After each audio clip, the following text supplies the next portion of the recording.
सरस्वती के नंदा नाम पढ़ने का इतिहास और उसका महात्म्य। पिछले अध्याय में हमने सरस्वती नदी का प्राकट्य और उससे पुष्कर के महत्व के बढ़ने की कथा को जाना।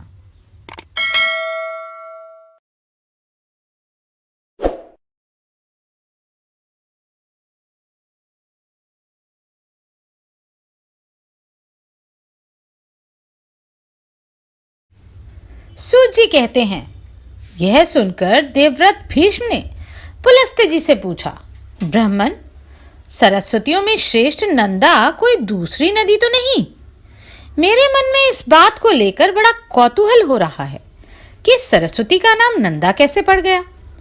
जिस प्रकार और जिस कारण से वे नंदा नाम से प्रसिद्ध हुई, उसे बताने की कृपा कीजिए।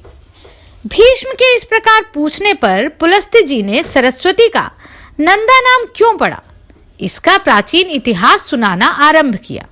वे बोले, भीष्म, पहले की बात है, पृथ्वी पर प्रभंजन नाम से प्रसिद्ध एक महाबली राजा हो गए हैं। एक दिन वे उस वन में मृगों का शिकार खेल रहे थे। उन्होंने देखा एक झाड़ी के भीतर मृगी खड़ी है। वह राजा के ठीक सामने पड़ती थी। प्रभंजन ने अत्यंत तीक्ष्ण बाल चलाकर मृगी को बींध डाला। आहत हरिणी ने चकित होकर चारों ओर दृष्टिपात किया। फिर हाथ में धनुष बाण धारण किए राजा को खड़ा देखकर बोली, ओह मूढ़, यह तूने क्या किया? तुम्हारा यह कर्म पाप पूर्ण है। मैं यहां नीचे मुंह किए खड़ी थी और निर्भय होकर अपने बच्चे को दूध पिला रही थी। इसी अवस्था में तूने इस वन के भीतर मुझ निरपराध हरिणी को अपने वज्र के समान बाण का निशाना बनाया। तेरी बुद्धि बड़ी खोटी है, इसलिए तू कच्चा मांस खाने वाले पशु की योनि में पड़ेगा। इस कंटकाकीर्ण वन में तू व्याघ्र हो जा। मृगी का यह शाप सुनकर सामने खड़े हुए राजा की संपूर्ण इंद्रियां व्याकुल हो उठी। वे हाथ जोड़कर बोले, कल्याणी, मैं नहीं जानता था कि तू बच्चे को दूध पिला रही है।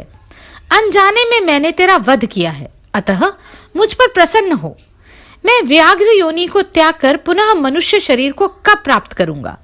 अपने इस शाप के उद्धार की अवधि तो बता दो। राजा के ऐसा कहने पर मृगी बोली, राजन, आज से 100 वर्ष बीतने पर यहां नंदा नाम की एक गौ आएगी। उसके साथ तुम्हारा वार्तालाप होने पर इस शाप का अंत हो जाएगा। पुलस्त्य जी कहते हैं, मृगी के कथनानुसार राजा प्रभंजन व्याघ्र हो गए। उस व्याघ्र की आकृति बड़ी ही घोर और भयानक थी। वह उस वन में काल के वशीभूत हुए मृगों, अन्य चौपाओं तथा मनुष्यों को भी मार मार कर खाने और रहने लगा।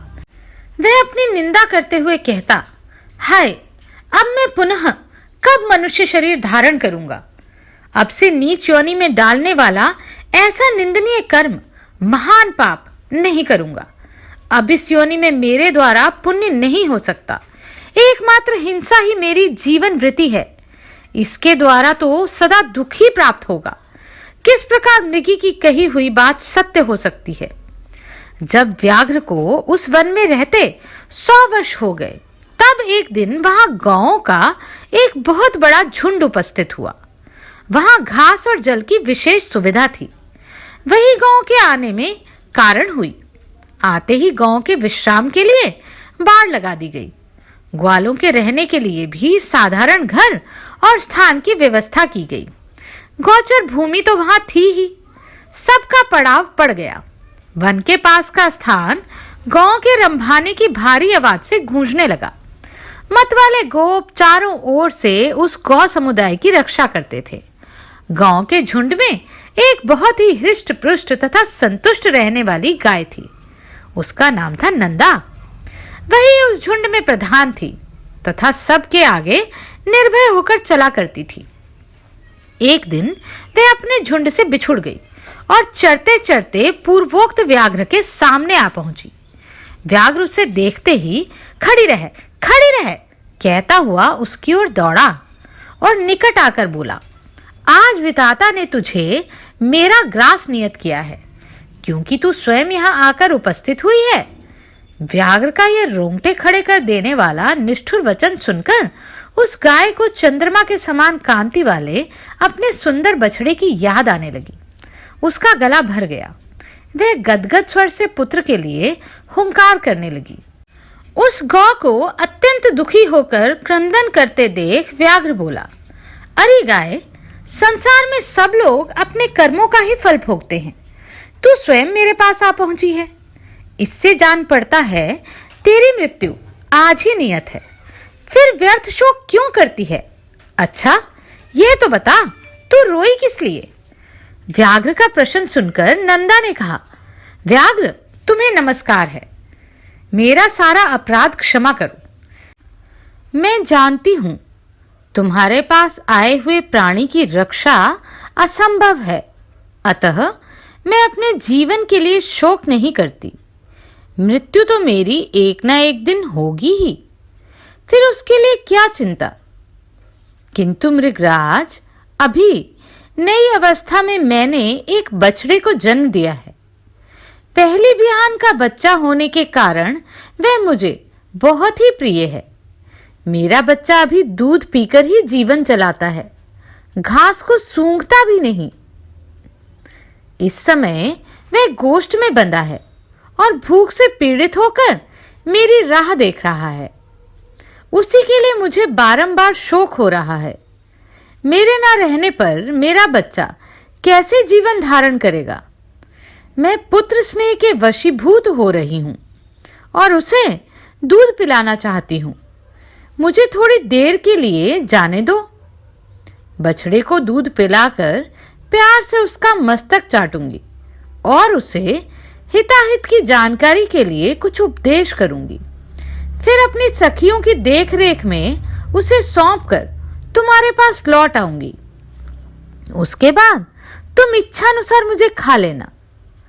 नंदा की यह बात सुनकर व्याघ्र ने कहा, अरे, अब तुझे पुत्र से क्या काम है? नंदा बोली, मृगेंद्र, मैं पहले पहल बछड़ा ब्याही हूं, अतः उसके प्रति मेरी बड़ी ममता है। मुझे जाने दो। सखियों को, नन्हे बच्चे को रक्षा करने वाले ग्वालों और गोपियों को तथा विशेषतः अपनी जन्मदायिनी माता को देखकर उन सबसे विदा लेकर आ जाऊंगी। मैं शपथ पूर्वक यह बात कहती हूं। यदि तुम्हें विश्वास हो तो मुझे छोड़ दो। यदि मैं पुनः लौटकर ना आऊं तो मुझे वही पाप लगे जो ब्राह्मण तथा माता पिता का वध करने से होता है। व्याधों, मलेच्छों और जहर देने वालों को जो पाप लगता है वही मुझे भी लगे। जो गौशाला में विघ्न डालते हैं, सोते हुए प्राणी को मारते हैं तथा जो एक बार अपनी कन्या का दान करके फिर उसे दूसरे को देना चाहते हैं, उन्हें जो पाप लगता है वही मुझे भी लगे। जो अयोग्य बैलों से भारी बोझ उठवाते हैं, उसको लगने वाला पाप मुझे भी लगे। जो कथा होते समय विघ्न डालता है और जिसके घर पर आया हुआ मित्र निराश लौट जाता है, उसको जो पाप लगता है वही मुझे भी लगे। यदि मैं पुनः लौटकर ना आऊं, इन भयंकर पातकों के भय से मैं अवश्य आऊंगी। नंदा की ये शब्दें सुनकर व्याघ्र को उस पर विश्वास हो गया। वह बोला, गाय, तुम्हारी इन शब्दों से मुझे विश्वास हो गया है, पर कुछ लोग तुमसे यह भी कहेंगे कि स्त्री के साथ हास परिहास में, विवाह में, गौ को संकट से बचाने में तथा प्राण संकट में उपस्थित होने पर जो शब्द की जाती है, उसकी अपेक्षा से पाप नहीं लगता। किंतु तुम इन बातों पर विश्वास न करना। इस संसार में कितने ही ऐसे नास्तिक हैं जो मूर्ख होते हुए भी अपने को पंडित समझते हैं। वे तुम्हारी बुद्धि को क्षण भर में भ्रम में डाल देंगे। जिनके चित्त पर अज्ञान का पर्दा पड़ा रहता है, वे क्षुद्र मनुष्य कुतर्कपूर्ण युक्तियों और दृष्टांतों से दूसरों को मुंह में डाल देते हैं। इसलिए तुम्हारी बुद्धि में यह बात नहीं आनी चाहिए कि मैंने शब्दों द्वारा व्याघ्र को ठग लिया। तुमने ही मुझे धर्म का सारा मार्ग दिखाया है। अतः इस समय तुम्हारी जैसी इच्छा हो करो। नंदा बोली, साधो, तुम्हारा कथन ठीक है। तुम्हें कौन ठग सकता है? जो दूसरों को ठगना चाहता है वह तो अपने आप को ही ठगता है। व्याघ्र ने कहा, गाय, अब तुम जाओ। पुत्र वत्सले, अपने पुत्र को देखो, दूध पिलाओ, उसका मस्तक चाटो तथा माता, भाई, सखी, स्वजन एवं बंधु बांधवों को दर्शन करके सत्य को आगे रखकर शीघ्र ही यहाँ लौट आओ। पुलस्त्य जी कहते हैं, वह पुत्र वत्सला धेनु बड़ी सत्यवादिनी थी। पूर्वोक्त प्रकार से शपथ करके जब वह व्याघ्र की आज्ञा ले चुकी तब गोष्ठ की ओर चली। उसके मुख पर आंसुओं की धारा बह रही थी। वह अत्यंत दीन भाव से कांप रही थी। उसके हृदय में बड़ा दुख था। वह शोक के समुद्र में डूबकर बारंबार डंकारती थी। नदी के किनारे गोष्ठ पर पहुंचकर उसने सुना बछड़ा पुकार रहा है। आवाज कानों में पड़ते ही वह उसकी ओर दौड़ी और निकट पहुंचकर नेत्रों से आंसू बहाने लगी। माता को निकट पाकर बछड़े ने शंकित होकर पूछा, माँ, आज क्या हो गया? मैं तुम्हें प्रसन्न नहीं देखता। तुम्हारे हृदय में शांति नहीं दिखाई देती। तुम्हारी दृष्टि भी व्याग्रता से आज तुम अत्यंत डरी हुई दिखाई देती हो। नंदा बोली, बेटा, स्तनपान करो, ये हम लोगों की अंतिम भेंट है। अब से तुम्हें माता का दर्शन दुर्लभ हो जाएगा। आज एक दिन मेरा दूध पीकर कल सवेरे से किसका पियोगे? वत्स, मुझे अभी लौट जाना है। मैं शपथ करके यहाँ आई हूँ। भूख से पीड़ित व्याघ्र को मुझे अपना जीवन अर्पण करना है। बछड़ा बोला, माँ, तुम जहाँ जाना चाहती हो वहाँ मैं भी चलूँगा। तुम्हारे साथ मेरा भी मर जाना ही अच्छा है। तुम ना रहोगी तो मैं अकेले भी तो मर ही जाऊंगा। यदि बाघ तुम्हारे साथ मुझे भी मार डालेगा तो निश्चय ही मुझको वह उत्तम गति मिलेगी जो मातृभक्त पुत्रों को मिला करती है। अतः मैं तुम्हारे साथ अवश्य चलूंगा। माता से बिछुड़े हुए बालक के जीवन का क्या प्रयोजन है? केवल दूध पीकर रहने वाले बच्चों के लिए माता के समान दूसरा कोई बंधु नहीं है। माता के समान रक्षक, माता के समान आश्रय, माता के समान स्नेह, माता के समान सुख तथा माता के समान देवता इहलोक और परलोक भी नहीं है। यह ब्रह्मा जी का स्थापित किया हुआ परम धर्म है। जो पुत्र इसका पालन करते हैं उन्हें उत्तम गति प्राप्त होती है। नंदा ने कहा, बेटा, मेरी ही मृत्यु नियत है, तुम वहां ना आना। दूसरे की मृत्यु के साथ अन्य जीवों की मृत्यु नहीं होती। जिसकी मृत्यु नियत है उसी की होती है। तुम्हारे लिए माता का ये उत्तम एवं अंतिम संदेश है।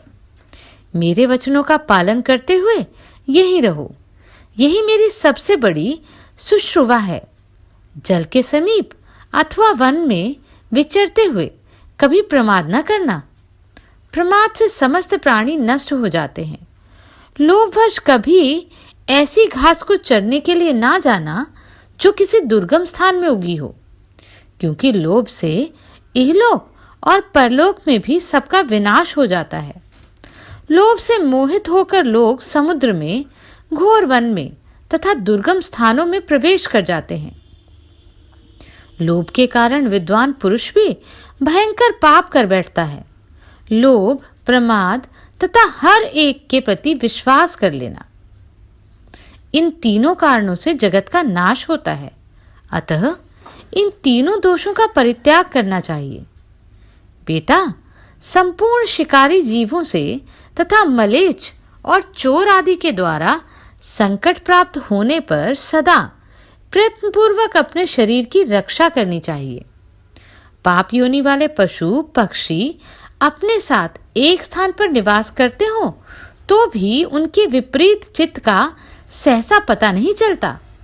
नख वाले जीवों का, नदियों का, सींग वाले पशुओं का, शस्त्र धारण करने वालों का, स्त्रियों का तथा दूतों का भी कभी विश्वास नहीं करना चाहिए। जिस पर पहले कभी विश्वास नहीं किया हो, ऐसे पुरुष पर तो विश्वास करें ही नहीं। जिस पर विश्वास जम गया हो, उस पर भी अत्यंत विश्वास ना करें, क्योंकि अविश्वसनीय पर विश्वास करने से जो भय उत्पन्न होता है, वह विश्वास करने वाले का समूल नाश कर डालता है। औरों की तो बात ही क्या है, अपने शरीर का भी विश्वास नहीं करना चाहिए। भीरू स्वभाव वाले बालक का भी विश्वास न करें, क्योंकि बालक डराने धमकाने पर प्रमादवश गुप्त बात भी दूसरों को बता सकते हैं। सर्वत्र और सदा सूंघते हुए ही चलना चाहिए, क्योंकि गंध से ही गौएं भली बुरी वस्तु की परख कर पाती हैं।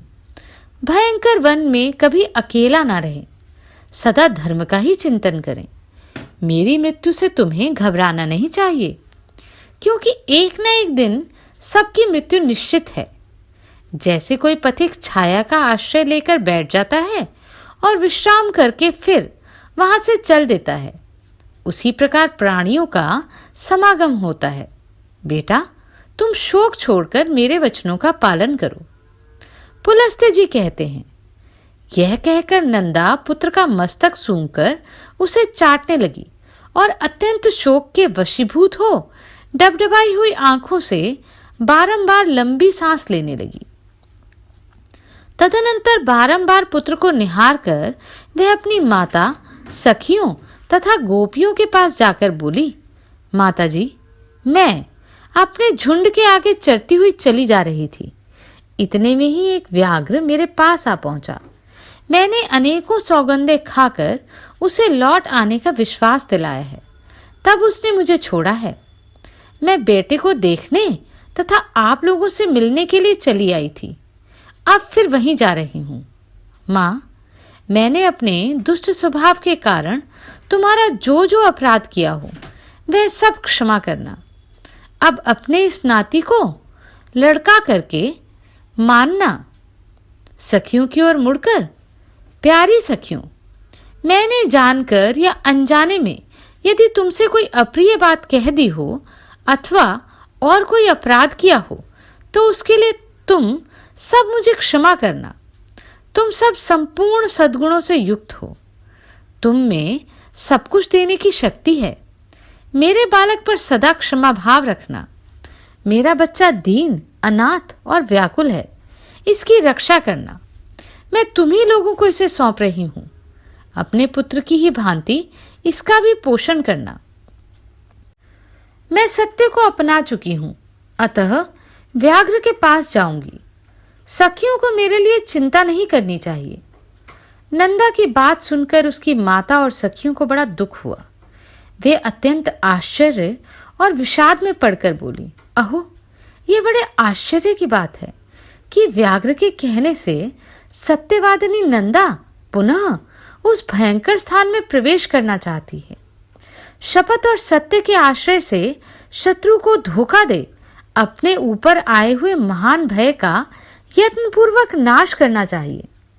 जिस उपाय से आत्मरक्षा हो वही कर्तव्य है नंदे। तुम्हें वहां नहीं जाना चाहिए।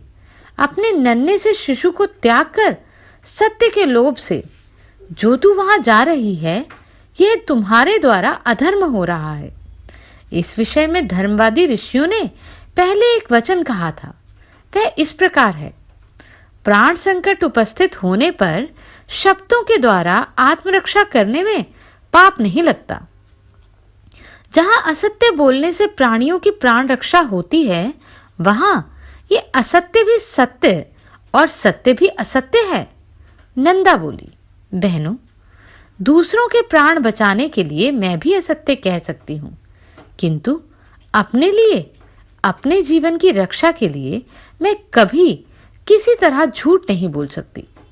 जीव अकेले ही गर्भ में आता है, अकेले ही मृत्यु को प्राप्त होता है, अकेले ही उसका पालन पोषण होता है और अकेले ही वह सुख दुख भोगता है।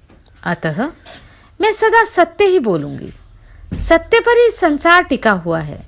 धर्म की स्थिति में सत्य ही है। सत्य के कारण ही समुद्र अपनी मर्यादा का उल्लंघन नहीं करता। राजा बलि भगवान विष्णु को पृथ्वी देकर स्वयं पाताल में चले गए और छल से बांधे जाने पर भी सत्य पर ही डटे रहे। गिरिराज विंध्य अपने 100 शिखरों के साथ बढ़ते बढ़ते बहुत ऊंचे हो गए, यहां तक कि उन्होंने सूर्य का मार्ग भी रोक लिया।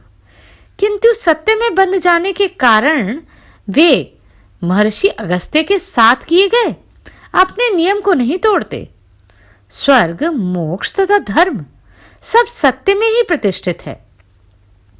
जो अपने वचन का लोप करता है उसने मानो सबका लोप कर दिया। सत्य अगाध जल से भरा हुआ तीर्थ है। जो उस शुद्ध सत्यमय तीर्थ में स्नान करता है वह सब पापों से मुक्त होकर परम गति को प्राप्त होता है। 1000 अश्वमेध यज्ञ और सत्य भाषण, ये दोनों यदि तराजू पर रखे जाएं तो 1000 अश्वमेध यज्ञों से सत्य का ही पलड़ा भारी होगा। सत्य ही उत्तम तप है। सत्य ही उत्कृष्ट शास्त्र ज्ञान है। सत्य भाषण में किसी प्रकार का कलेश नहीं है। सत्य ही साधु पुरुषों की परख के लिए कसौटी है। वही सत्पुरुषों की वंश परंपरागत संपत्ति है। संपूर्ण आश्रयों में सत्य का ही आश्रय श्रेष्ठ माना गया है। यह अत्यंत कठिन होने पर भी उसका पालन करना अपने हाथ में है। सत्य संपूर्ण जगत के लिए आभूषण रूप है। जिस सत्य का उच्चारण करके मलेच्छ भी स्वर्ग में पहुंच जाता है उसका परित्याग कैसे किया जा सकता है?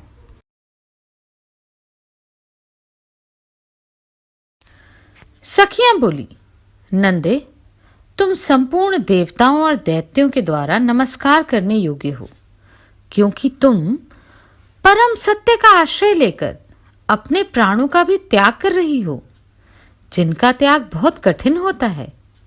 कल्याणी, इस विषय में हम लोग क्या कह सकते हैं? तुम तो धर्म का बीड़ा उठा रही हो। इस सत्य के प्रभाव से त्रिभुवन में कोई भी वस्तु दुर्लभ नहीं है। इस महान त्याग से हम लोग यही समझते हैं कि तुम्हारा अपने पुत्र के साथ वियोग नहीं होगा। जिस नारी का चित्त कल्याण मार्ग में लगा हुआ है उस पर कभी आपत्तियां नहीं आती। पुलस्त्य जी कहते हैं, तदनंतर गोपियों से मिलकर तथा समस्त गौ समुदाय की परिक्रमा करके वहां के देवताओं और वृक्षों से विदा ले नंदा वहां से चल पड़ी। उसने पृथ्वी, वरुण, अग्नि, वायु, चंद्रमा, 10 दिक्पाल, वन के वृक्ष, आकाश के नक्षत्र तथा ग्रह, इन सबको बारंबार प्रणाम करके कहा, इस वन में जो सिद्ध और वन देवता निवास करते हैं वे वन में चरते हुए मेरे पुत्र की रक्षा करें। इस प्रकार पुत्र के स्नेहवश बहुत सी बातें कहकर नंदा वहां से प्रस्थित हुई और उस स्थान पर पहुंची जहां वे तीखी दाढ़ों और भयंकर आकृति वाला मांसभक्षी बाघ मुंह बाए बैठा था। उसके पहुंचने के साथ ही उसका बछड़ा भी अपनी पूंछ ऊपर को उठाए अत्यंत वेग से दौड़ता हुआ वहां आ गया और अपनी माता और व्याघ्र दोनों के आगे खड़ा हो गया। पुत्र को आया देख और सामने खड़े हुए मृत्यु रूप बाघ पर दृष्टि डालकर उस गौ ने कहा, मृगराज, मैं सत्य धर्म का पालन करती हुई तुम्हारे पास आ गई हूं। अब मेरे मांस से तुम इच्छानुसार अपनी तृप्ति करो। व्याघ्र बोला, गाय, तुम बड़ी सत्यवादिनी निकली। कल्याणी, तुम्हारा स्वागत है। सत्य का आश्रय लेने वाले प्राणियों का कभी कोई अमंगल नहीं होता।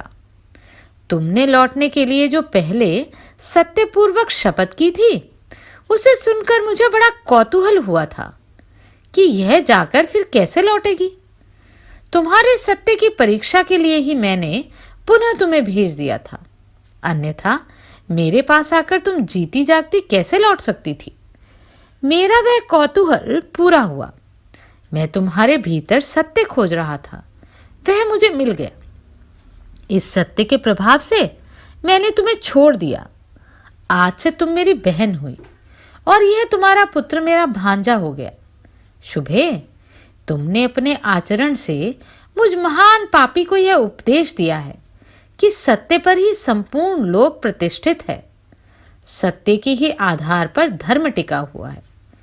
कल्याणी, तृण और लताओं सहित भूमि के वे प्रदेश धन्य हैं जहां तुम निवास करती हो। जो तुम्हारा दूध पीते हैं वे धन्य हैं, कृतार्थ हैं। उन्होंने ही पुण्य किया है और उन्होंने ही जन्म का फल पाया है। देवताओं ने मेरे सामने यह आदर्श रखा है। गांव में ऐसा सत्य है, यह देखकर अब मुझे अपने जीवन से अरुचि हो गई है। अब मैं वह कर्म करूंगा जिसके द्वारा पाप से छुटकारा पा जाऊं। अब तक मैंने हजारों जीवों को मारा और खाया है। मैं महान पापी, दुराचारी, निर्दयी और हत्यारा हूं।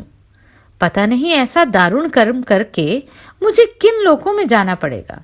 बहन, इस समय मुझे अपने पापों से शुद्ध होने के लिए जैसी तपस्या करनी चाहिए उसे संक्षेप में बताओ, क्योंकि अब विस्तार पूर्वक सुनने का समय नहीं है। गाय बोली, भाई भाग, विद्वान पुरुष सत्ययुग में तप की प्रशंसा करते हैं और त्रेता में ज्ञान तथा उसके सहायक कर्म की। द्वापर में यज्ञों को ही उत्तम बतलाते हैं, किंतु कलयुग में एकमात्र दान ही श्रेष्ठ माना गया है। संपूर्ण दानों में एक ही दान सर्वोत्तम है, वह है संपूर्ण भूतों को अभय दान। इससे बढ़कर दूसरा कोई दान नहीं। जो समस्त चराचर प्राणियों को अभय दान देता है वह सब प्रकार के भय से मुक्त होकर परब्रह्म को प्राप्त होता है। अहिंसा के समान ना कोई दान है ना कोई तपस्या। जैसे हाथी के पदचिन्ह में अन्य सभी प्राणियों के पदचिन्ह समा जाते हैं, उसी प्रकार अहिंसा के द्वारा सभी धर्म प्राप्त हो जाते हैं। योग एक ऐसा वृक्ष है जिसकी छाया तीनों तापों का विनाश करने वाली है। धर्म और ज्ञान उस वृक्ष के फूल हैं, स्वर्ग तथा मोक्ष उसके फल हैं। जो आध्यात्मिक, आधिदैविक और आदि भौतिक इन तीनों प्रकार के दुखों से संतप्त है, वे इस योग वृक्ष की छाया का आश्रय लेते हैं। वहां जाने से उन्हें उत्तम शांति प्राप्त होती है, जिससे फिर कभी दुखों के द्वारा वे बाधित नहीं होते। यही परम कल्याण का साधन है जिसे मैंने संक्षेप में बताया है। तुम्हें ये सभी बातें ज्ञात है, केवल मुझसे पूछ रहे हो। व्याघ्र ने कहा, पूर्व काल में मैं एक राजा था, किंतु एक मृगी के शाप से मुझे बाघ का शरीर धारण करना पड़ा। तब से निरंतर प्राणियों का वध करते रहने के कारण मुझे सारी बातें भूल गई थी। इस समय तुम्हारे संपर्क और उपदेश से फिर उनका स्मरण हो आया है। तुम भी अपने सत्य के प्रभाव से उत्तम गति को प्राप्त होगी। अब मैं तुमसे एक प्रश्न और पूछता हूँ। मेरे सौभाग्य से तुमने आकर मुझे धर्म का स्वरूप बताया, जो सत्पुरुषों के मार्ग में प्रतिष्ठित है। कल्याणी, तुम्हारा नाम क्या है? नंदा बोली, मेरे यूथ के स्वामी का नाम नंद है। उन्होंने ही मेरा नाम नंदा रख दिया है। पुलस्त्य जी कहते हैं, नंदा का नाम कान में पड़ते ही राजा प्रबंजन शाप से मुक्त हो गए। उन्होंने पुनः बल और रूप से संपन्न राजा का शरीर प्राप्त कर लिया। इसी समय सत्य भाषण करने वाली यशस्विनी नंदा का दर्शन करने के लिए साक्षात धर्म वहां आए और इस प्रकार बोले, नंदे, मैं धर्म हूं। तुम्हारी सत्यवाणी से आकृष्ट होकर यहां आया हूं। तुम मुझसे कोई श्रेष्ठ वर मांग लो। धर्म के ऐसा कहने पर नंदा ने यह वर मांगा, धर्मराज, आपकी कृपा से मैं पुत्र सहित उत्तम पद को प्राप्त हूं तथा यह स्थान मुनियों को धर्म प्रदान करने वाला शुभ तीर्थ बन जाए। देवेश्वर, यह सरस्वती नदी आज से मेरे ही नाम से प्रसिद्ध हो। इसका नाम नंदा पड़ जाए। आपने वर देने को कहा, इसलिए मैंने यह वर मांगा है। देवी नंदा तत्काल ही सत्यवादियों के उत्तम लोक में चली गई। राजा प्रबंजन ने भी अपने पूर्वोपार्जित राज्य को प्राप्त कर लिया। नंदा सरस्वती के तट से स्वर्ग को गई थी तथा उसने धर्मराज से इस आशय का वरदान भी मांगा था। इसलिए विद्वानों ने वहां सरस्वती का नाम नंदा रख दिया। जो मनुष्य वहां आते समय सरस्वती के नाम का उच्चारण मात्र कर लेता है, वे जीवन भर सुख पाता है और मृत्यु के पश्चात देवता होता है। स्नान और जलपान करने से सरस्वती नदी मनुष्यों के लिए स्वर्ग की सीढ़ी बन जाती है। अष्टमी के दिन जो लोग एकाग्रचित होकर सरस्वती में स्नान करते हैं, वे मृत्यु के बाद स्वर्ग में पहुंचकर सुख भोगते हुए आनंदित होते हैं। सरस्वती नदी सदा ही स्त्रियों को सौभाग्य प्रदान करने वाली है।